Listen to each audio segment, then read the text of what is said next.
ஷார்ட்டில் மட்டும் அந்த assistant director வந்து டைலாக் சொல்லும்போது நாங்கள் எல்லாம் பை ஹார்ட் பண்ணுவோம். அவங்க ஒரு வாட்டு கேட்டால் அப்படியே மைண்டில் வச்சுப்பாங்க. செட் ஷார்ட் ரெடி அப்படின்னு சொல்லுவாங்க. ரிஹர்சல்கெல்லாம் வர்றதுக்கு அவ்வளோ இஷ்டப்பட மாட்டாங்க. Direct take okay. அப்படி. ஜெயலலிதா அவங்க வீட்டுக்கு போனோம், போயஸ் கார்டனுக்கு. போனப்ப அவங்க சொன்னாங்க, வீடு பார்த்தா ரொம்ப நல்லா இருக்குது வீடு அப்படின்னு. அவங்க அம்மாவோட ஃபோட்டோ வந்து ஹாலில் பெரிய ஃபோட்டோ கோல்டு ஃப்ரேம் கட்டி வச்சுருப்பாங்க, சந்தியா அம்மா அது. அப்போ அப்புறம் அவங்க ஆஃபீஸ் ரூமில் நிறைய புக்ஸு. எங்கள் வீட்டுக்கார் கூட புக்ஸ்னால் ரொம்ப இது. நான் போனப்போ அவங்க பெட்டில் படுத்திருந்தாங்க, பக்கத்துலேயே உட்கார வச்சுட்டு பேசிகிட்டு இருந்தாங்க. நான் சொன்னேன், ஐயோ பாவம் நீங்கள் ஒன்றுமே சாப்பிடாமல் எப்படி இருக்கீங்க, கஷ்டமானன்னா. என்ன பண்ணுறதுமா, தண்ணி வேணும் இல்லையா நமக்கு, காவேரி தண்ணி அது. நிஜம் அப்போ ரொம்ப கஷ்டமாக இருந்ததுங்க தண்ணி ப்ராப்ளம். இப்போ நம்ம ஃபேஸ்க்கு நம்ம இது பண்ணுறதுக்கு, நம்ம நல்லா புடவை கட்டுறதுக்கு நமக்கு தகுதி இருக்குது. நம்ம உயிரோடு இருக்கிறவருக்கும் கூட போகிறவருக்கும் கூட என்ன ஏஜ் ஆனாலும் ரொம்ப பேர் ஏஜ் கேட்பாங்க. நான் என்ன சொல்லுவேன் தெரியுமா, நல்லா நடக்கிறோமா, நல்லா ஹெல்த்தியாக இருக்கோமா, அதுதான் நம்ம வயசு. இப்போ வயசோட என்ன, இப்போ என்ன கல்யாணம் பண்ணணுமா, பசங்க பிறக்கணுமா, இல்லை இல்லையா? கார்த்திக், இன்னைக்கு ஒரு ஸ்பெஷலான டே இல்ல? ஆமா. சோ நம்ம விருந்தினர் பக்கத்துல இன்னைக்கு ஸ்பெஷலான அந்த கெஸ்ட் யாருன்னு சொல்லிடலாமா? சொல்லிடலாம். குழந்தை நட்சத்திரமாக திரையுலகில் அறிமுகமானவர். காதலிக்க நேரமில்லை, பட்டிக்காட்டு பொன்னையா, அடிமை பெண் போன்ற சூப்பர் ஹிட் தமிழ் திரைப்படங்களிலும் மேலும் பல பன்மொழி திரைப்படங்களிலும் கதாநாயகியாக நடித்த பழம்பெரும் நடிகை ராஜஸ்ரீ அவர்களே இன்றைய நம் விருந்தினர். வணக்கம் மேம், எப்படி இருக்கீங்க? வணக்கம் மேம். வணக்கம். எப்படி இருக்கீங்க? ரொம்ப ரொம்ப நல்லா இருக்கேங்க. சூப்பர். ஜெயா டிவி நேயர்களுக்கு என்னுடைய வணக்கம். நீங்க ஷோக்கு வந்தது எங்க எல்லாருக்குமே ரொம்ப ரொம்ப சந்தோஷம் மேம். அண்ட் அது மட்டும் இல்லாம இன்னைக்கு புரட்சி தலைவி அம்மா ஜெயலலிதா அவங்களுடைய 78வது பிறந்த நாள். ஸோ இந்த ஒரு ஸ்பெஷலான நாள்ல அவங்க நம்ம கூட இல்லைன்றது நீங்க எந்த அளவுக்கு மிஸ் பண்றீங்க? அவங்க இல்லைன்னு நினைக்கும் போது ரொம்ப கஷ்டமாக இருக்குது. ஆனால் இன்னைக்கு அவங்கள பற்றி பேச வேண்டிய சந்தர்ப்பம் எனக்கு கொடுத்ததுக்கு நான் ரொம்ப சந்தோஷப்படுறேன். ஏன்னா அவங்க எனக்கு ரொம்ப ரொம்ப பிடிக்கும். அவங்கள பற்றி சொல்லணுன்னா நிறையா இருக்குது, ஆனால் அவ்வளவு நான் பேசக்கூடிய இது ஆனவ இல்லை. ஆனால் அவங்களும் நானும் சின்ன வயசுலேருந்து அவங்க எனக்கு தெரியும் எனக்கு. ஏன்னா நான் நான் வந்து ஃபீல்டுக்கு வந்து ஒரு 10 வருஷம் பேபியாலேருந்து ஆக்ட் பண்ணிக்கிட்டு இருக்கேன். நான் வந்து ஒரு டீனேஜில் இருக்கும்போது எனக்கு ஜெயலலிதா அம்மா விட அவங்க அம்மா சந்தியா அம்மா இருக்காங்களே, அவங்க எனக்கு ரொம்ப பழக்கம். ஏன்னா நான் அவங்க கூட ஃபஸ்ட்டு தெலுங்கு படம் நிச்சய கல்யாணம் பச்சை தோரணம்னு சொல்லிட்டு ஒரு படம். அதில் வந்து கிறிஸ்டின், ஹிந்து, முஸ்லீம் அப்படின்னு ஒரு படம். அதில் வந்து சந்தியா அம்மா கும்மடி அவங்க பொண்ணாக நான் ஆக்ட் பண்ணியிருக்கேன். 14 இயர்ஸ் ஏஜில் நான். அப்போலேருந்து சந்தியா அம்மா எனக்கு ரொம்ப பழக்கம். அதுக்கப்புறமா வந்து சந்தியா அம்மாவோட கன்னடத்தில் நிறைய படம் ஆக்ட் பண்ணியிருக்கேன் நான் அவங்களோட. ஜெயலலிதா அம்மா வந்து சின்ன பொண்ணாக இருப்பாங்க, ஒரு வாட்டி செட்டு கூப்பிட்டுட்டு வருவாங்க சந்தியா அம்மா. அப்படி அவங்கள பார்த்து நல்லா பழக்கம். அதுக்கப்புறமா ஒரு வாட்டி ஏவிஎம் ஸ்டுடியோவில் காதலுக்கு நேரமில்லை ஃபங்க்ஷன் முடிஞ்சதுக்கப்புறம் நெக்ஸ்ட்டு படம் எடுக்கிறதுக்கு ஸ்ரீதர் அவர் வந்து ஒரு பார்ட்டி வச்சார். பார்ட்டி வச்சுருக்கும்போது அப்போ எல்லா ஹிந்தி ஆர்டிஸ்ட்டு ராஜேஷ் கண்ணா இவங்க நிறைய பேர் ஆர்டிஸ்ட் வந்தாங்க. அப்போ தான் டைரக்டர் ஸ்ரீதர் அவர் வந்து வெண்ணிராடை படம் எடுக்க போகிறோம்னு சொல்லிட்டு அப்போ தான் ஜெயலலிதா அவங்கள கூப்பிட்டு அறிமுகப்படுத்தினாங்க. அப்போ நாங்கள் எல்லாம் இருந்தோம். ரொம்ப சந்தோஷமாக இருந்தது அவங்கள பார்க்கும்போது. ஜில்லு ஜில்லுன்னு வெள்ளையாக நல்லா ஒரு ஏஞ்சல் மாதிரி வந்து நிற்பாங்க அவங்க. அவங்க நல்ல கலரு, ரொம்ப சின்ன வயசில் ரொம்ப சுறுசுறுப்பாக இருப்பாங்க அவங்க. ஏன்னா எங்களுக்கு அப்புறம் வந்தவங்க அவங்க ஃபீல்டுக்கு. அவங்க எல்லாம் இங்கிலீஷ் மீடியமில் படிச்சுட்டு ஃபீல்டுக்கு வந்தவங்க. நாங்கள்லாம் அதுக்கு பிகினிங்லேயே ஃபீல்டுக்கு வந்தாச்சு. அப்படி அவங்க கூட எனக்கு அவங்கள அடிக்கடி நான் மீட் பண்ணுவேன் அங்கங்கே. அப்புறம் அவங்க அம்மா கூட செட்டுக்கு வரும்போது கூட நான் மீட் பண்ணுவேன். அதுவும் இல்லாமல் அவங்களோட நான் வந்து குடிந்த கோவில், பட்டிக்காட்டு பொன்னையா, அடிமை பெண் அப்படி சில படங்கள் ஆக்ட் பண்ணியிருக்கேன். அப்புறம் தெலுங்கில் வந்து நிறையா என்டி ராமாராவ் அவர் டூயல் ரோல் இருக்கும்போது நானும் ஜெயலலிதா அவங்க நாகேஸ்வரரோட தெலுங்கு படம் நிறைய ஆக்ட் பண்ணியிருக்கோம் நாங்கள் 2 பேரும். அப்போலேருந்து நல்ல பழக்கம். ஆனால் அவங்க செட்டுக்கு வந்தா பாருங்க வருவாங்க, செட்டுக்கு வருவாங்க. எனக்கு ரொம்ப பிடிக்கும் அவங்கள. என்னை அவங்களுக்கும் பிடிக்கும். அதனால தான் என்கிட்ட ரொம்ப நல்லா பேசுவாங்க. மற்ற நேரத்தில் ஒரு புக்கு வச்சுக்கிட்டு படிச்சுக்கிட்டே இருப்பாங்க அவங்க. அப்படி அவங்க இது. ஆனால் ஜாஸ்தி எல்லாரும் கூட ஆம், கலாட்டா பண்ணி பேசுறது அந்த மாதிரி இல்லை. ரொம்ப குவைட்டாக இருப்பாங்க செட்டில் எல்லாம். ஸோ நெறைய விஷயங்கள் அப்படியே நீங்க சொல்லும்போது எங்களுக்கு ஒரு மெமரீஸா மைண்டுக்குள்ள ப்ளே ஆயிட்டு இருக்கு மேம். அண்ட் நீங்க வந்து சொன்னீங்க, நாங்க ஒரு 2, 3 படங்கள் ஒண்ணா சேர்ந்து ஒர்க் பண்ணியிருக்கோம் அப்படின்னிட்டு. ஒருத்தர நமக்கு பிடிக்கணும் அப்படின்னா, அவங்க கிட்ட இருக்கிற ஒரு கேரக்டர்ஸ் நமக்கு வந்து ஃபர்ஸ்ட்டு ரொம்ப பிடிக்கணும். அந்த மாதிரி உங்களுக்கு அவங்க கிட்ட பிடிச்ச விஷயங்கள் என்னென்ன? அவங்களுக்கு ஒரு கர்வமோ ஸ்டைலோ நான் பெரிய இதுன்னு அப்படி இல்லை. எல்லாரோட வந்த உடனே எல்லாரையும் ஒரு விசாரணை பண்ணுவாங்க. ஹலோ ஹலோன்னு சொல்லுவாங்க, பேசுவாங்க, ரொம்ப உட்காருவாங்க. அதுக்கப்புறமா அந்த ஷார்ட்டில் மட்டும் அந்த அசிஸ்டன்ட் டைரக்டர் வந்து டைலாக் சொல்லும்போது நாங்கள் எல்லாம் பை ஹார்ட் பண்ணுவோம். அவங்க ஒரு வாட்டி கேட்டால் அப்படியே மைண்டில் வச்சுப்பாங்க. செட் ஷார்ட் ரெடி ன்னு சொல்லுவாங்க. ரிஹர்சல்கெல்லாம் வர்றதுக்கு அவ்வளோ இஷ்டப்பட மாட்டாங்க. Direct take okay. அப்படி அவங்க டைலாக் சொன்னாங்க. நாங்கள் எல்லாம் 2, 3 ரிஹர்சல் எல்லாம் பண்ணுவோம். அவங்க டைரெக்டாக டேக் வந்துடுவாங்க. வெரி குட் டான்ஸர் அவங்க. ஆ, ஆ. ரொம்ப நல்ல டான்ஸர் அவங்க. அவங்க மூமெண்ட்டே ஒரு ஸ்டைலாக இருக்கும்.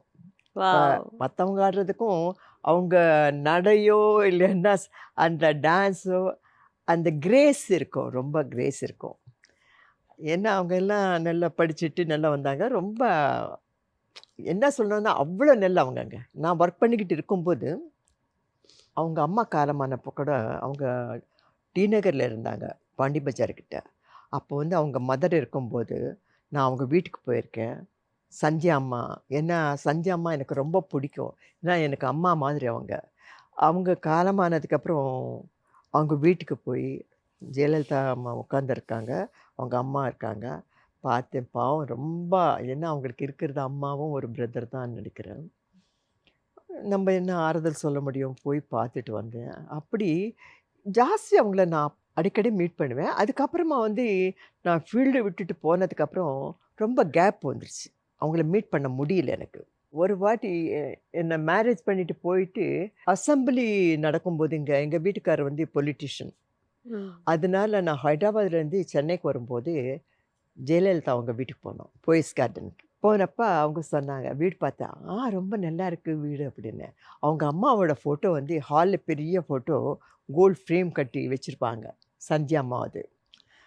அப்போ அப்புறம் அவங்க ஆஃபீஸ் ரூமில் நிறைய புக்ஸு. எங்கள் வீட்டுக்காரர் கூட புக்ஸுன்னா ரொம்ப இது. எங்கள் வீட்டுக்காரர் வந்து MA LLM master of law படித்தவர் அவர். பொலிட்டிஷியனாக இருந்தார். அதனால அவர் சொல்லுவார், ஐயோ இத்தனை புக்ஸ் வச்சுருக்காங்க.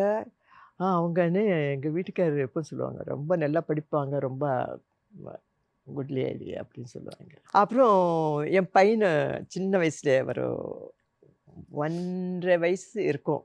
நான் அவங்க பையனை கூட கூப்பிட்டுட்டு அவங்க வீட்டுக்கு போனேன். என் மேரேஜ் ஆகி என் பையனை பிறந்ததுக்கப்புறம் என் பையனை தூக்கி மடியில் வச்சு கொஞ்சம் என் பையன் எல்லாம் கொஞ்சம் கொழுன்னு இருப்பான். அவங்க கொஞ்சம் இது பண்ணாங்க. ஷூட்டிங் பண்ணிவிட்டு பெங்களூர் டு ஹைதராபாத் டைரெக்டாக போயிட்டேன் நான் என்னோட கல்யாணத்துக்கு. அப்போ எம்ஜிஆர் கூட அவர் கூட ஃபோன் பண்ணி அண்ணா என்னோட மேரேஜ் இருக்குது, நீங்கள் வரணும் அப்படின்னு கேட்டேன்.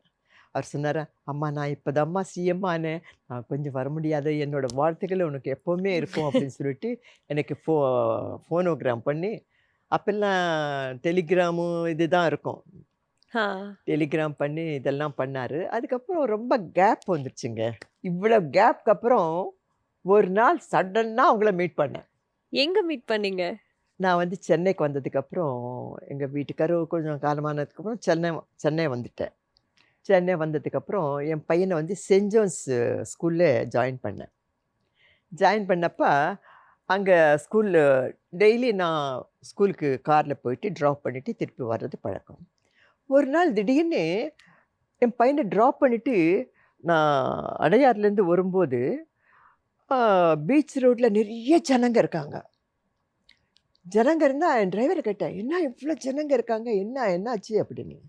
இல்லைம்மா, அம்மா 1வது தடவை இருக்காங்க தண்ணிக்காக, காவேரி வாட்டருக்காக. அப்படி யார் அம்மா இருக்காங்களா ஜெயலலிதா அம்மாவா அப்படின்னு. ஆமாம் சொன்னாங்க. ஐயோ கார் ஸ்டாப் பண்ணு சொல்லிட்டு ரொம்ப வருஷமாச்சு இல்லையா பார்த்து. உடனே அவங்க சிஎம்மாக இருக்கும்போது நான் மீட் பண்ண முடியல. ஏன்னா ஹைதராபாத்தில் இருந்தால் அதுக்கப்புறம் கொஞ்சம் கேப் வந்துடுச்சு. உடனே அங்கே எல்லாம் உள்ளே அலோவ் பண்ண மாட்டாங்க. நான் சாதாரணமாக போனேன் அப்போ. நான் ஆ. போகும்போது சொன்னேன், நான் வந்திருக்கேன்னு சொல்லுங்க அப்படி. அவங்க வர சொன்னால் நான் மீட் பண்ணுறேன், இல்லைன்னா போயிடுறேன். என் பேர் சொல்லுங்க அவங்களுக்கு தெரியும் அப்படின்னு சொன்னேன். அங்கே வாலண்டரி யாரோ இருப்பாங்க இல்லையா, அவங்க போய் சொன்னாங்க. சொன்னதுக்கப்புறம் அப்படியா வர சொல்லுனாங்க. நான் போனப்போ அவங்க பெட்டில் படுத்திருந்தாங்க. பக்கத்துலேயே உட்கார வச்சுட்டு பேசிகிட்டு இருந்தாங்க. நான் சொன்னேன், ஐயோ பாவம் நீங்கள் ஒன்றுமே சாப்பிடாம இப்படி இருக்கீங்க கஷ்டமானன்னா. என்ன பண்ணுறதுமா, தண்ணி வேணும் இல்லையா நமக்கு, காவேரி தண்ணி அது. நிஜம் அப்போ ரொம்ப கஷ்டமாக இருந்ததுங்க தண்ணி ப்ராப்ளம். ஏன்னா தண்ணி லாரி வந்து ராத்திரி 12 மணிக்கு வரும். நாங்களும் சென்னைக்கு வந்தப்போ ஹைதராபாத்லேருந்து தண்ணி ப்ராப்ளம் நல்லா இருந்தது அப்போ. இன்னும் குடம் பக்கெட்டெல்லாம் பெரிய பெரிய ட்ரம்ஸ் ம். எல்லாம் வச்சுக்கிட்டு தண்ணி வேன் வந்த உடனே கிடுகிடுன்னு போய் நைட்டு 12 வரும், 11 வரும் அப்படி. அதனால பாவம் அவங்க தண்ணிக்காக எவ்வளவோ கஷ்டப்பட்டு ஜனங்களுக்காக. அதெல்லாம் நினச்சா ரொம்ப. அதுதான் ரொம்ப சூப்பர் லேடிங்க. 94ல் எனக்கு ஒரு லெட்ரு வந்தது ஜெயலலிதா அம்மா அவங்க ஆஃபீஸ்லேருந்து. அதில் போட்டிருக்கு எம்ஜிஆர் அவார்டு கொடுக்குறோன்னு. எனக்கு புரியல. என்னடா நான் ஃபீல்டு விட்டுட்டு ரொம்ப வருஷமாயிடுச்சு. 1977க்கு அப்புறம் நான் ஆக்ட் பண்ணவே இல்லை. என்னை ஞாபகம் வச்சுக்கிட்டு எனக்கு எம்ஜிஆர் அவார்டுக்கு கூப்பிட்டாங்களேன்னு சொல்லிட்டு ரொம்ப சந்தோஷமாயிடுச்சு. ம். சந்தோஷமாயி அன்னைக்கு நான் போகிறேன். அங்கே பத்மினி அக்கா அவங்கெல்லாம் நிறைய பேர் உட்காந்துருந்தாங்க. அவங்களெல்லாம் அந்த ஃபங்க்ஷனில் தான் ரொம்ப வருஷத்துக்கு அப்புறம் நான் பார்த்தேன் எல்லா ஆர்டிஸ்டையும். அது வரைக்கும் நான் எங்கே இருக்கேன்னு யாருக்குமே தெரியாது. நான் சென்னையில் இருந்தால் கூட யாருக்கிட்டேயும் பேசல. ஒரு 10 வருஷம் அப்படியே ரூம்குள்ளேயே வீட்டில் என் பையனை படிக்க வைக்கிறது அதுதான் இருந்தேன். அந்த இது மட்டும் பீச்சில் அம்மாவை பார்த்தேன். அதுக்கப்புறம் எனக்கு இந்த லெட்ரு வந்ததுக்கப்புறம் போன எல்லா ஆர்டிஸ்ட்டும் உட்காந்துருக்காங்க. அவங்களெல்லாம் பார்த்த உடனே ஐயோ இத்தனை வருஷத்துக்கு அப்புறம் அவங்களெல்லாம் மீட் பண்ணும்போது ரொம்ப சந்தோஷமாக இருக்கேன் இல்லையா. ஆமா. அப்புறம் ஸ்டேஜ் மேலே போனப்போ சொன்னேன், என்னை ஞாபகம் வச்சுட்டு கூப்பிட்டீங்க ரொம்ப சந்தோஷம்னா. அது எப்படி மறக்க முடியும் உங்களெல்லாம் அப்படின்னாங்க. ஐயோ என்னம்மா பேசுவாங்க. அந்த பேச்சு கூட ரொம்ப அருமையாக ஸ்வீட்டாக இருக்குங்க அந்த வாய்ஸ். சூப்பர். அதுக்கப்புறமா வந்து என் பையனோட கல்யாணம். அந்த இன்விடேஷன்ஸ் எல்லாம் கொடுத்து எல்லா ஆர்டிஸ்ட்டுக்கும், லேடி ஆர்டிஸ்ட்டுக்கும். ஏன்னா ரொம்ப வருஷமாயிடுச்சு, என்ன எல்லாம் மறந்து போயிருப்பாங்க. ஏன்னா அந்த காலம். அ அப்புறம் ஜெயலலிதா அவங்கள கூப்பிடலாமா, வருவாங்களா? கூப்பிட்டா வருவாங்களோ இல்லையோ, எப்படி கூப்பிடுறது அப்படின்னு நினச்சிட்டு நான் என்ன பண்ணேன்னா, சரி நம்ம கூப்பிடலாம், வந்தால் லக்கு, இல்லைன்னா என்ன பண்ணுறதுன்னு சொல்லிட்டு ஒரு லெட்ரு இது பண்ணி என் பையன்கிட்ட சொல்லி ஒரு லெட்ரு டைப் பண்ணி அவங்க ஆஃபீஸ்க்கு போயஸ் கார்டனில் கொடுத்துட்டோம். இன்றைக்கி ஒரு 4 அப்படி கொடுத்தோம். கொடுத்ததுக்கப்புறம் நாங்களும் எங்கள் சம்மந்தி எல்லாம் ஒரு கெட் டுகெதர் மாதிரி ஒரு பேசிக்கிட்டு இருக்கும்போது சடனாக ஒரு ஃபோன் கால் வந்தது. அப்போல்லாம் செல்ஃபோன் இல்லை, ஆ. ஃபோன் வந்தது. ஃபோன் வந்தோடனே ஹலோ உடனே அம்மா வீட்டிலேருந்து பேசுகிறோம், சிஎம் வீட்டிலேருந்து பேசுகிறோம். நாளைக்கு மார்னிங் இத்தனை மணிக்கு அம்மா வந்து மீட் பண்ணுறேன்னு சொன்னாங்க. ஆ அப்படி ஷாக் ஆகிடுச்சு.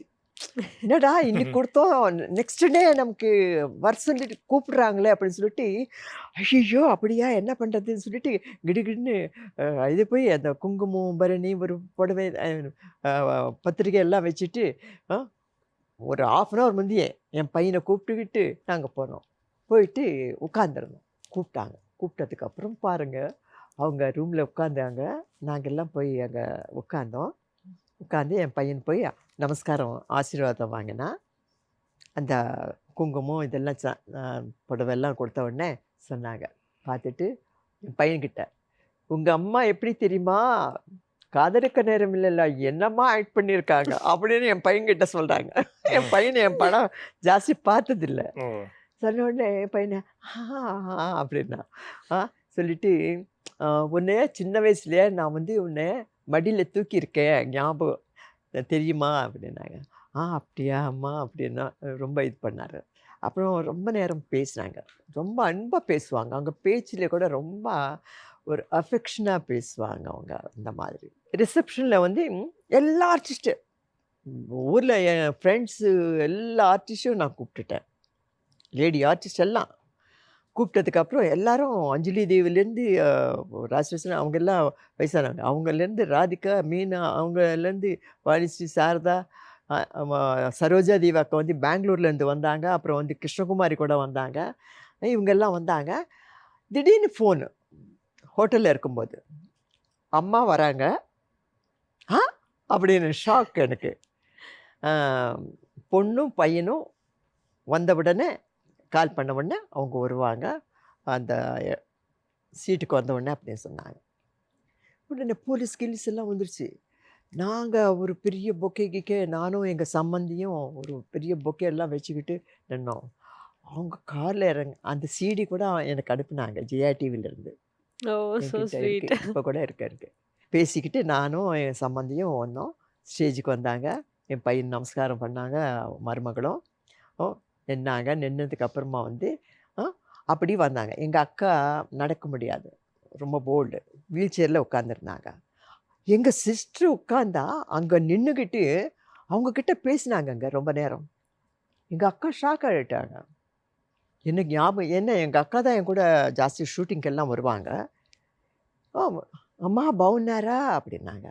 அம்மா ஏதோ அம்மா இல்லை ஒன்றான்னா, உங்களுக்கு என்னங்க రాజశ్రీ இருக்காங்க இல்லையா உங்களை நல்லா பார்த்துக்கிறதுக்கு, அப்படின்னாரு కదా బాగా చూసుకుంటారు మిమ్మల్ని அப்படின்னு எங்கள் அக்கா கூட கை பிடிச்சிக்கிட்டு பேசி நிச்சயமாக அந்த ஒரு லெவலில் இருக்கிற ஒரு சிஎம்மாக இருந்து அப்படி பேசுறது யாரும் நான் பார்த்ததில்லை. நாங்கள் ஆர்டிஸ்ட் எல்லாம் நானும் அஞ்சலி தேவி அம்மா எல்லாரும் உட்காந்தோம். கொஞ்சம் நேரம் எல்லாம் பேசிட்டு அப்புறமா அவங்க கிளம்பு. அவங்களால எவ்வளோ சொன்னாலும் எனக்கு மனசுக்கு அவ்வளோ சந்தோஷமாக இருக்கும். என்ன சொல்கிறது, எப்பவுமே நம்ம மனசுக்குள்ளே அவங்க எப்பவுமே இருக்காங்க, உயிரோடு தான் இருக்காங்க. நான் தான் அப்படி தான் நினைப்பேன். ஆனால் எனக்கு பிப்ரவரி 24th நான் லைஃப்பில் மறக்கவே மாட்டேன். ஏன்னா பிப்ரவரி 24th அன்னைக்கு நான் வந்து இதுக்கு முந்தி ஃபோன்ஸ் இல்லை, அப்போல்லாம் டெலிகிராம் ஃபோனோகிராம்னு இருக்கும். நான் எப்போவுமே எங்கள் அக்கா சொல்லுவாங்க, ஜெயலலிதா அவங்க பர்த்டே 24th உடனே டெலிகிராம் அனுப்புவோம். அப்போல்லாம் டெலிகிராம். அதுக்கப்புறமா நான் என்ன பண்ணுவேன்னா, லேண்ட்மார்க் இருக்கு இல்லையா, அங்கே ஒரு பெரிய க்ரீட்டிங் கார்டு வாங்கிட்டு ஒரு பொக்கே ஆர்டர் பண்ணிவிட்டு போய்ஸ் கார்டனுக்கு போயிட்டு 24 அன்றைக்கி அந்த க்ரீட்டிங் கார்டு கொடுத்து பொக்கே கொடுத்துருவேன். கொடுத்துட்டு ஒரு வாட்டி யாராவது எடுத்துகிட்டு உள்ளே அம்மாவுக்கு கொடுத்துருவாங்க. அவங்க ரொம்ப பிஸியாக இருப்பாங்க இல்லையா அன்றைக்கி பர்த்டே அன்றைக்கி. அப்படி எத்தனோ வருஷம் என் லைஃப்பில் எப்போ பொக்கே க்ரீட்டிங் கார்டு கொடுத்துட்டு வருவேன். ஒரு வாட்டி சினிமா ஃபீல்டு வந்து 100 years ஆச்சு இல்லையா, ஒரு ஃபங்க்ஷன் வச்சாங்க. அப்போ எல்லா லாங்குவேஜிலும் வச்சாங்க. அம்மா கையோட வந்து எங்களுக்கெல்லாம் ஒரு பயோஸ்கோப் மாதிரி ஒரு கிஃப்ட்டு கொடுத்தாங்க. அந்த ஸ்டேஜில் வந்து பேர் எழுதி வச்சுடுவாங்க, யார் யார் சீட் பேர் எல்லாம். ஒரு எஸ்கார்ட் நமக்கு போலீஸ் கூட கொடுத்தாங்க. நம்ம வெஹிக்கிள் இதெல்லாம் நம்பரெல்லாம் சொன்ன உடனே எஸ்கார்ட் கொடுப்பாங்க போலீஸ். எனக்கு வந்தது இன்விடேஷன். உட்காந்ததுக்கப்புறம் அவங்க கையால் அந்த இது வாங்கினேன், அந்த அவார்டு வாங்கினேன். ஓகே. ஒரு வாட்டி அவங்க வீட்டில் மீட் பண்ணும்போது எனக்கு எல்லாரும் கலைமாமணி எல்லாரும் வாங்கிட்டாங்க. நான் ஊரில் இல்லை, அப்புறம் யூஎஸில் இருக்கிறது, அப்புறம் மேனேஜ் பண்ணிட்டு ஹைதராபாத்தில் இருக்கும்போது நான் கலைமாமணி வாங்கலை. ஏதோ ஒரு பேச்சில் அவங்க ஏதோ பேசிக்கிட்டு இருக்கும்போது அன்றைக்கி டின்னருக்கு போனோம். கூப்பிட்டாங்க இல்லையா எல்லா ஆர்டிஸ்டும். எல்லாரும் உட்காந்து அவங்கங்க எல்லாம் பேசிகிட்டு இருக்காங்க. அவங்க பக்கத்தில் சேரில் நான் உட்காந்துருந்தேன். அந்த கதை இந்த கதையெல்லாம் பேசுவாங்க அவங்க ரொம்ப. இந்த பாண்டி பஜாரில் வந்து அந்த ஆந்திரா கிள்ளி ஷாப்லேயே அவன் ஜூஸ் பண்ணுவான், ரொம்ப நல்லா பண்ணுவான், இதெல்லாம் அந்த கதையெல்லாம் பேசுவாங்க. அப்புறம் ஹைதராபாத்தில் நம்ம அப்படி ஒர்க் பண்ணோம். நாங்கள் அந்த நாங்கள் எல்லாம் ஹோட்டல்ஸில் தானே ஹைதராபாத் பண்ணோம் தங்க ஷூட்டிங் டைமில். அந்த இது கதை இதை அப்படி இப்படி ஜாலியாக கொஞ்சம் பேசுவாங்க. அவங்க கூட எல்லாம் பேசிட்டு என் கூட ஜாஸ்தி பேசுவாங்க அவங்க. தொடர்ந்து வந்து அவங்க வந்து உங்கள எப்போதுமே ஞாபகம் வச்சுட்டே இருந்திருக்காங்க. என்னைக்காவது ஒரு நாள் திடீர்னு ஃபோன் பண்ணி நீங்க வந்து சீக்கிரமா திரும்ப சினிமால நடிக்கணும் அப்படின்னு சொல்லியிருக்காங்களா? என்ன சொன்னாங்க தெரியுமா? ஆ. நான் வந்து கல்யாண பத்திரிக்கை கொடுக்கும்போது, என் பையனோட பேசிக்கிட்டு இருக்கும்போது, அ நான் வந்து ஆஃப்டர் மேரேஜ் நான் படம் ஆக்ட் பண்றத விட்டுட்டேன்னா, மஞ்சு பஞ்சி சார் நல்லா வேலை பண்ணீங்க. அவ்வளோதான். அந்த மாரி சொல்றேன். ஆ. நல்லா வேலை பண்ணீங்க. இப்படிதான் சொன்னாங்கங்க. இப்ப நீங்க சொன்ன உடனே எனக்கு ஞாபகம் வந்துருச்சு. ம். நான் எல்லாம் மறந்து கொஞ்சம் ஜாஸ்தியா. மஞ்சு பஞ்சி சார். ஆனா லைஃப்ல செட்டில் ஆயிட்டீங்க. திருப்பி சினிமா லைன்ல எதுக்கு? ஃபைட். போதும் ஆ. அப்படின்ட்டாங்க. என் பையன் இருக்கா, ஃபேமிலி இது கவனிக்கணும் இல்லையா?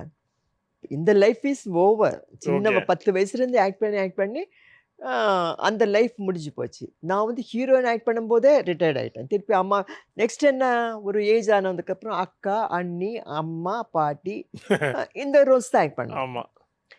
மேரேஜுக்கும் பசங்க பார்த்துக்கும் ஒரு லைஃப் இருக்கு. அந்த ம். மேரேஜ் லைஃப் அது. இந்த லைஃப் ஆஃப் முடிஞ்சு போச்சு.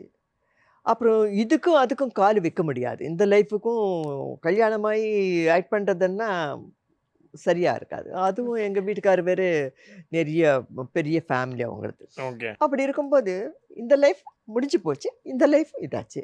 ஓகே. அந்த லைஃப் கூட எனக்கு எங்க வீட்டுக்காருக்கு போனதுக்கப்புறம் இன்னொரு லைஃப் ஸ்டார்ட் ஆயிடுச்சு. என் பையனு மேலே என் கவனம் எல்லாம் என் பையனும். ஓகே. அவனை படிக்க வைக்கணும். அவனுக்கு கல்யாணம் பண்ணணும். அந்த கல்யாணத்துக்கு அம்மா வந்தது எனக்கு ரொம்ப ரொம்ப சந்தோஷம். பர்சனலா நீங்க என்னைக்காவது ஃபீல் பண்ணீங்களா? ச்சே நம்ம இவ்ளோ படம் நடிச்சோம். ஆனா வந்துட்டு கல்யாணம் ஆனதுக்கு அப்புறமா நம்ம வேலை பார்க்கலையே அந்த மாதிரி என்னைக்காவது அந்த சினிமா மேல இருக்கிற ஒரு ஆசை, பாராட்டு? நாங்க பொறந்ததுலேருந்து சின்ன வயசுல வளர்ந்ததுலேருந்து சினிமா ஃபீல்டில் இருக்கும்போது அந்த நினைப்பு இல்லாமல் இருக்குமா?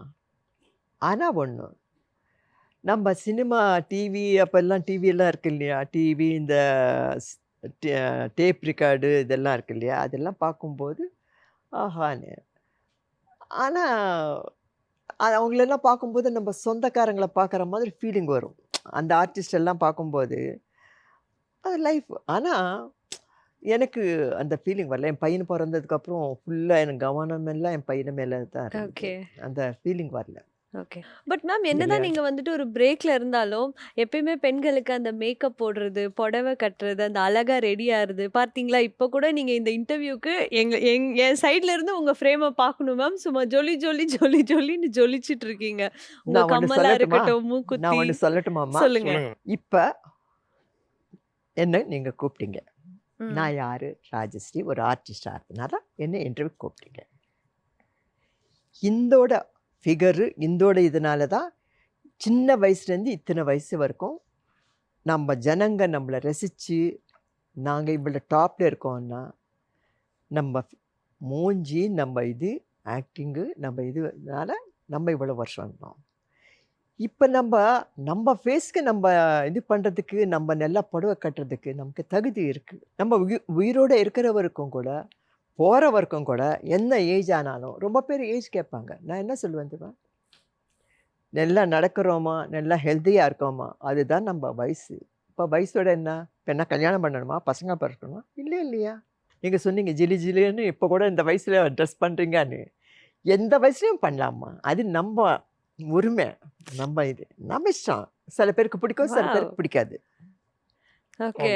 மேம் எனக்கு வந்து பயங்கரமா இம்ப்ரெஸ் ஆனது அந்த மோதிரம் தான் மேம். ஆ. மோதிரமா? ஆமா. எனக்கு மோதிரம் மோதிரம். பைத்தியம் ஜாஸ்தி. மோதிரத்துல நிறைய பேர் டிசைன்ஸ் வச்சிருப்பாங்க. ஆனா கிளாக் வச்ச ஒரே ஆள் நீங்க தான். வெரி ஃபர்ஸ்ட் டைம் நான் பார்க்குறேன் இது மேம். இப்போ இல்லை. ஆ. இன்னொரு மோதிரம் இருக்குது. அது வந்து நான் வந்து மலேசியாவோ எங்கேயோ போனப்போ யூஎஸ்ல ஒரு மோதிரம் வாங்கினேன். ரொம்ப காஸ்ட்லி. இது ரொம்ப சீப்பு இது.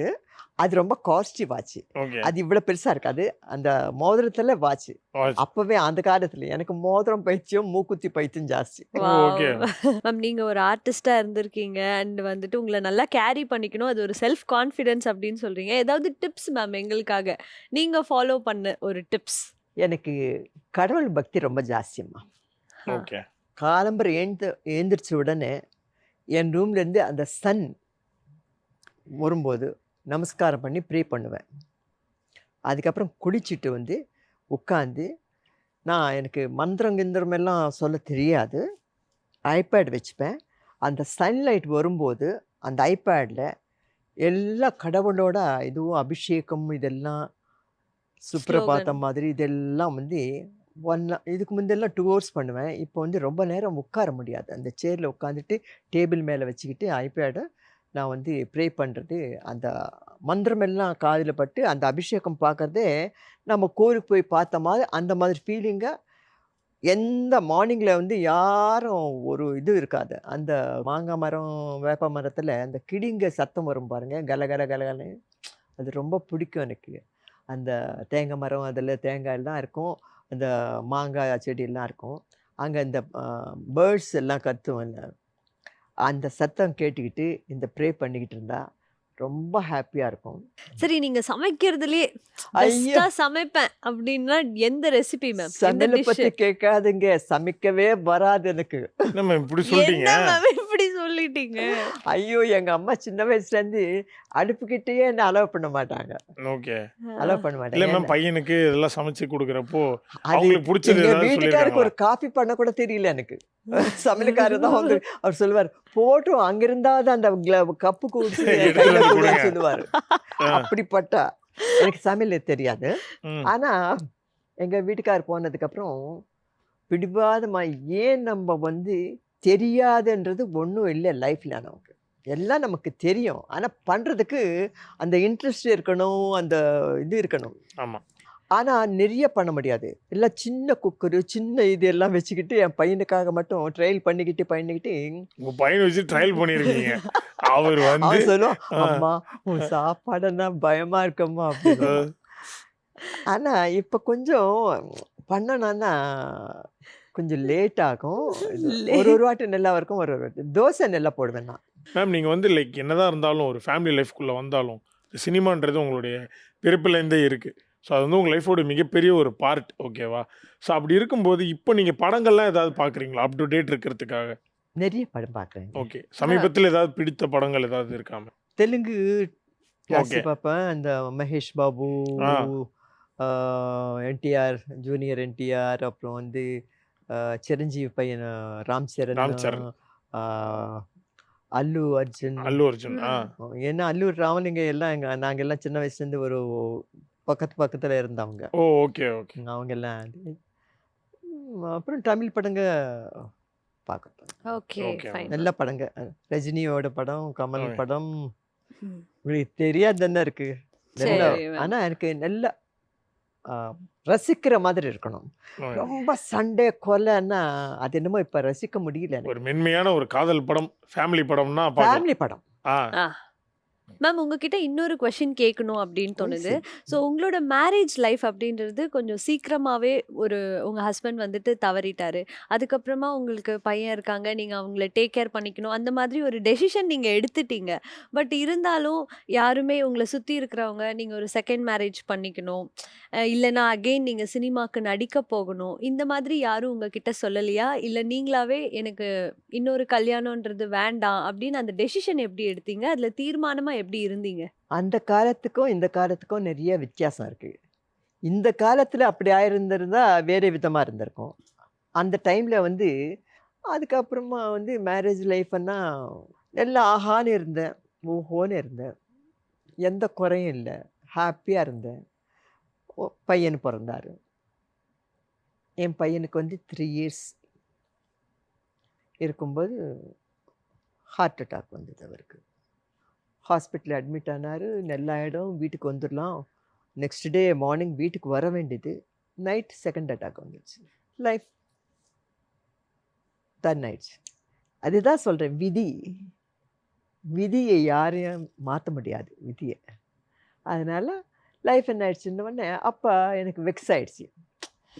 எல்லாம் எடுத்து போட்டுட்டு ஒரு பேய் மாதிரி என் பையனும் என் மைண்ட் எல்லாம் அவங்க பெரிய அப்பா மாதிரி சினிமா லைன் பக்கமே என் பையனை கொண்டு வரல.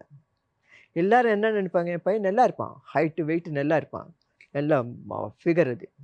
எல்லாரும் சொன்னாங்க, ஓ இவ்வளோ ஹைட்டு இதுவாக இருக்கான், ரொம்ப அழகாக இருக்கான், உன் பையனை வந்து சினிமாவில் ஆக்ட் பண்ண வைக்கலாம் அவங்க.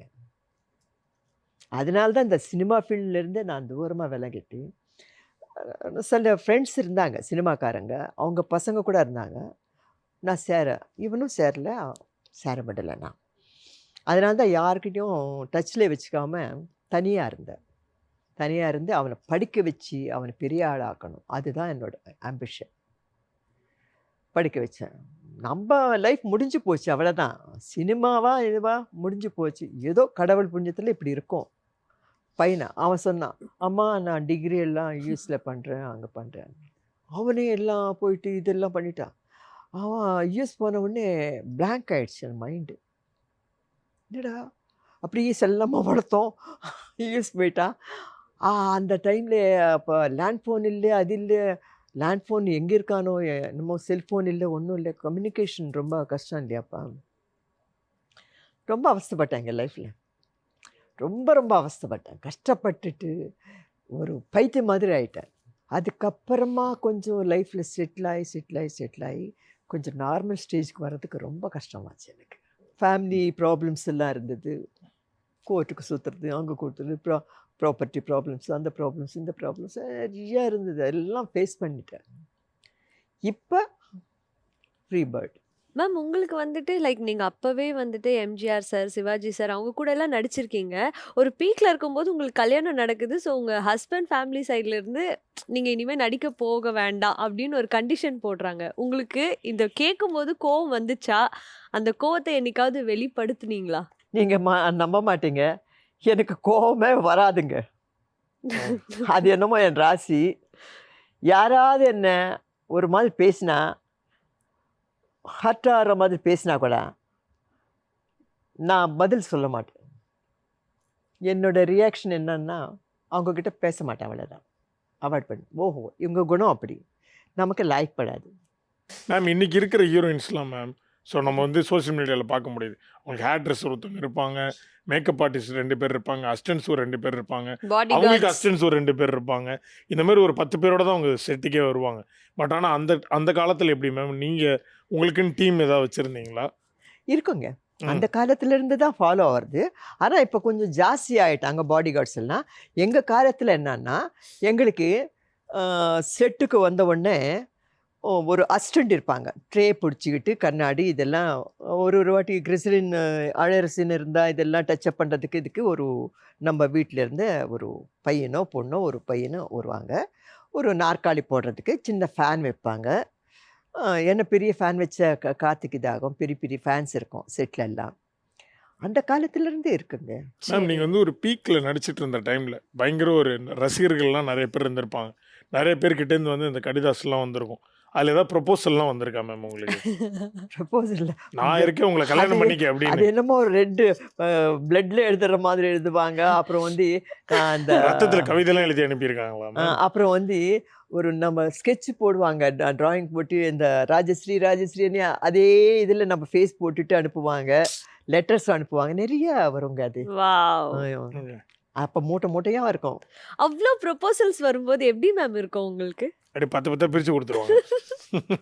இல்லை நம்ம பார்க்க முடியாது இல்லையா, ஓகே. வீட்டில் மேனேஜர் இருப்பாங்க. அப்போ அந்த காலத்தில் என்ன, வீட்டில் நிறைய வேலைக்காரங்க இருப்பாங்க, மேனேஜர் இருப்பாங்க, சிஸ்டரு, பிரதர்ஸு எல்லாரும் இருப்பாங்க இல்லையா, அம்மா அவங்க பார்த்துப்பாங்க. நமக்கு என்ன வேலைன்னா ரெடி ஆகிறது, ஷூட்டிங் போகிறது, பேக்கப் ஆன உடனே அபாடி இதெல்லாம் மேக்கப் எல்லாம் அந்த ஹேர் ட்ரெஸ்ஸு. நான் ஜாஸ்தி ஃபோக்லர் படம் தான் ஆக்ட் பண்ணேன் நான் தெலுங்குல. ம். நிறைய என்டி ராமாராவோட, காந்தாராவோட, நாயஸ்ராவோட எல்லாம் சோஷியல், இவங்க கூட எல்லாம் ஃபோக்லோர் படம் பயங்கரமான பிஸி நான். Okay okay. மேம், ஃபேன்ஸ் கிட்ட இருந்து நிறைய லெட்டர்ஸ் வந்திருக்கு, ப்ரொபோசல்ஸ் எல்லாம் வந்திருக்கு அப்படின்னு சொன்னீங்க.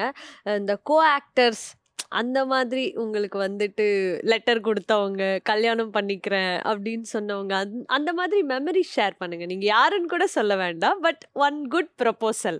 அந்த காலம் வந்து எல்லாம் எங்களை விட பெரிய டாப் ஹீரோஸு, ஏஜில் பெரிய பெரிய அவங்க தான் ஹீரோஸு.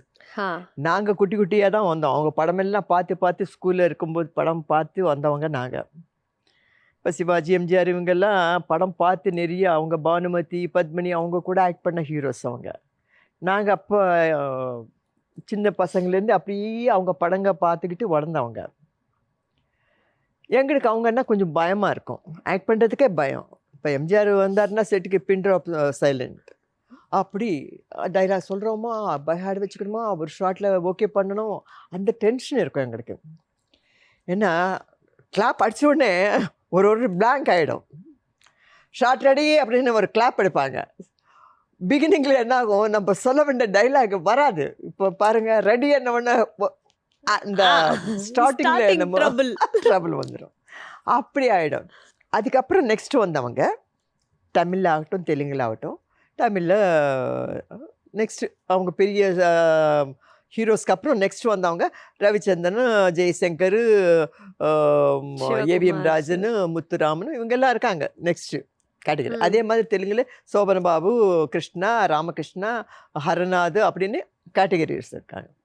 ஆனால் நம்ம ஏஜுக்கு, ம். ஆனால் நம்ம ஏஜ்னா கொஞ்சம் நம்ம விட ஒரு 5-6 வயசு பெரியவங்க ஓகே. ஏஜ் குரூப் அவங்க என்ன நினச்சிட்டு வருவாங்க, ஐயோ நம்ம சிவாஜி மாதிரி பெரிய ஹீரோ ஆகணும், எம்ஜிஆர் மாதிரி நல்லா ஆகணும், நம்ம நல்லா ஆக்ட் பண்ணணும் அப்படின்னு நினச்சிட்டு வருவாங்க. நாங்கள் என்ன நினைப்போம், ஓ நம்மளை விட சீனியர் ஆர்டிஸ்ட் சாவித்ரி, ஜெமுனா, கிருஷ்ணகுமாரி இவங்கெல்லாம் சீனியர் ஆர்டிஸ்ட், அவங்க மாதிரி நம்மளும் நல்லா ஆக்ட் பண்ணி நிறைய படங்க ஒர்க் பண்ணணும் அப்படின்னு நினச்சிக்கிட்டு இருப்போம். லவ் வந்ததுன்னா எல்லாம் போயிடும். லவ் அந்த அந்த எண்ணத்தில் பார்த்து லவ் பண்ணால் கல்யாணம் பண்ணி எப்போ போயிட வேண்டியதுதான். ம். நம்ம முன்னுக்கு வரணும். அப்போ லவ் எங்கே பண்ண முடியும்? இதெல்லாம் குத்திக்கிட்டு இருக்கோம் இந்த ட்ரெஸ் எல்லாம். லவ்வாக பண்ண முடியும் டூயட் சாங் பண்ணும்போது. ஐயோ இந்த தலையில் கிரீட்டம் வச்சுருவாங்க, இப்படி வரணும்னு அது மாட்டிக்கும். ஐயோ எடுப்பான்னு. அந்த அப்புறம் டயத்தில் அவுடோர் எப்படி லவ் பண்ணுறது? அவுடோர் போனால் லவ் சீன் நல்லா மூன் லைட்டில் லவ் டூயட் சாங் பாடுறவங்க. அது வெயில் எடுப்பாங்க இல்லையா, அது இடுப்பில் வந்து சுடும், காலு செருப்பு எரியும். அப்போ எங்கே லவ் வரும்? இப்படி ஒரு எக்ஸ்பிளேஷன் கண்டிப்பா கேள்வியே பண்ணல மேம். யாருமே மூணு இப்படி எக்ஸ்பிளைனே ஆமா பண்ணிருக்க மாட்டாங்க. மூன்லைட் சாங்கு சன்லைட்டில் எடுக்கிறாங்க. அப்போ அந்த ஹீட்டில் எப்படி லவ் வரும்? லவ் ஆ கால் சுடும், இது ஆகும்.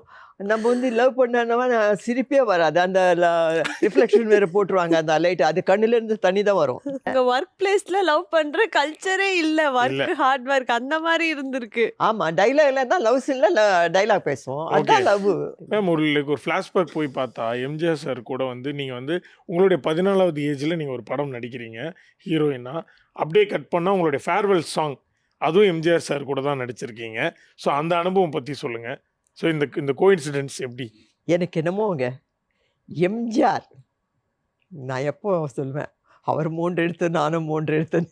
ஓகே அவர் டிசம்பர், நான் டிசம்பர் 7th, அவர் வந்து 17th பர்த்டே ஓகே எல்லாம் சேர்ந்து வரும். எனக்கும் ம் அவருக்கும். ம் சரோஜதேவி அக்கா கூட ஜனவரி 7th அவங்க. ஓகே எம்ஜிஆர் அவரோட வந்து நான் ஆக்ட் பண்ணுவேன்னு நான் நினைக்கவே இல்லை. அவர் படமெல்லாம் நிறைய நான் வந்து சின்ன வயசில் பார்த்துருக்கேன். எல்லாம் ராஜா கேரக்டர்லாம் ஆக்ட் பண்ணுவார். ரொம்ப அழகாக ராஜானா அவர் தான். அப்போ அந்த ட்ரெஸ் எல்லாம் போட்டுட்டு பண்ணுவார். அதெல்லாம் பார்த்துருக்கேன். நான் வந்து அவரோட பார்த்ததே அந்த கலையரசின்னு ஒரு படம். அப்போ எனக்கு டீனேஜ் எனக்கு. அந்த படத்தில் என்ன திடீர்னு புக் பண்ணாங்க. புக் பண்ணதுக்கப்புறம் நான் வந்து எம்ஜிஆரோட ஜோடியாக நடிக்கிறதுனா அவர் டூயல் ரோல். அதில் ம். பானுமதி அம்மா, நம்பியார், பெரிய பெரியவங்கெல்லாம் இருக்காங்க அதில் ஆர்டிஸ்ட். என்னை புக் பண்ணதுக்கப்புறம் எம்ஜிஆரோட நான் ஆக்ட் பண்ணுவேன்னு கனவுல கூட நான் நினைக்கல. ஜோடியாக லவ் சீன்ஸ் எல்லாம் இருக்குது எங்கள் 2 பேருக்கும். அந்த படம் எனக்கு எழுதியிருக்கு. நான் வந்து ஆக்ட் பண்ண வேண்டிய அதிர்ஷ்டம் எனக்கு கிடச்சதுக்கு ஃபஸ்ட்டு அவரோட படம் எனக்கு எம்ஜிஆரோட கலையரசி என்ற படம். அதான் எப்போ சொல்லிப்பேன். என்னை யாராவது கேட்டால் கலையரசி ராஜஸ்ரீன்னு சொல்லுவேன். கலையரசி கலை மாமணி வந்து ஜெயலலிதா அம்மா கொடுத்தாங்க, கலையரசி வந்து எம்ஜிஆர் கொடுத்தாரு. அதனால் என் பேர் கேட்டால் நான் வந்து ராஜஸ்ரீன்னு சொல்ல மாட்டேன், கலையரசி கலை மாமணி ராஜஸ்ரீன்னு சொல்லுவேன். இவ்வளோ நேரம் அழகாக வந்து நிறைய விஷயங்கள் ஷேர் பண்ணிக்கிட்டீங்க மேம். உங்களுடைய கரியர் பற்றி திரும்பி பார்த்துருக்கோம் இன்னொரு தடவை. நம்ம வந்து ஸ்டார்டிங்கில் அம்மாவுடைய பர்த்டே அப்படின்றதுக்காக நிறைய விஷயங்கள் நீங்கள் ஷேர் பண்ணிக்கிட்டீங்க. லாஸ்ட் பட் நாட் லீஸ்ட் இறுதியாக நீங்கள் வந்து ஒரு பர்த்டே கூட விடாமல் ஒரு பொக்கே வாங்கி கிரீட்டிங் கார்டில் எழுதி கொடுத்துருக்கீங்க. இன்றைக்கி அம்மா நம்ம கூட இருக்காங்கன்னா நீங்கள் என்ன எழுதி கொடுத்துருப்பீங்க? அவங்க இன்னும் நீண்ட ஆயுசாக ஆரோக்கியமாக 100 இயர்ஸ் தாண்டி இருக்கணும் அப்படின்னு எழுதி கொடுப்பேன். அவங்க எப்போவுமே நம்ம, ஆனால் இப்போ கூட நம்ம எல்லாரும் மனசில் அவங்க இதோட இருக்காங்க. தான் இருக்காங்க. கண்டிப்பா. நான் இல்லைன்னு நான் சொல்ல மாட்டேன். எனக்கு என்னமோங்க எம்ஜிஆர், ஜெயலலிதா, அவங்கள சரோஜா தேவி இவங்க 3 பேரை நான் லைஃப்பில் மறக்க மாட்டேன். எங்களுக்கு ரொம்ப மகிழ்ச்சி மேம். நாங்கள் ரொம்ப சந்தோஷமாக இருக்கோம். இந்த ஒரு நல்ல நாளில் நீங்கள் நேரம் ஒதுக்கி வந்து அம்மாவை பற்றியும் உங்களுடைய கரியர் பற்றியும் ஷேர் பண்ணிட்டது வந்து பயங்கர இன்ஸ்பைரிங்காக இருந்தது, எமோஷ்னலாக இருந்தது. நிகழ்ச்சிக்கு வந்ததுக்கு ரொம்ப நன்றி மேம். Thank you so much. தேங்க்யூங்க.